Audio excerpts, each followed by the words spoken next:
சட்டமன்ற தேர்தலையொட்டி திமுக வேட்பாளர்களை தேர்வு செய்யும் பணி தீவிரமாக நடைபெற்று வருகிறது. தற்போதைய அண்மை செய்தியை பார்க்கிறோம்.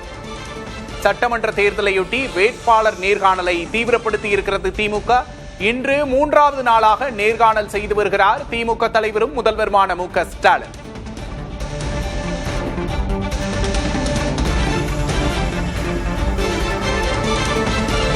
இன்று கரூர், நாமக்கல், ஈரோடு, கோவை, திருப்பூர், நீலகிரி ஆகிய மாவட்டங்களுக்கு நேர்காணல் நடைபெறுகிறது.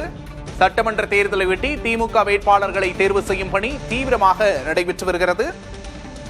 அந்த வகையில் 3வது நாளாக நேர்காணல் செய்து வருகிறார் திமுக தலைவரும் முதல்வருமான மு.க. ஸ்டாலின்.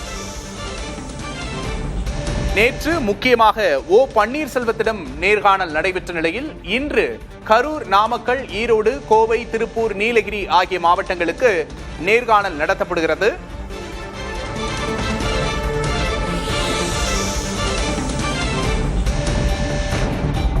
கிருஷ்ணகிரி, திண்டுக்கல் மாவட்டங்களுக்கும் இன்று நேர்காணல் நடைபெறுவது குறிப்பிடத்தக்கது.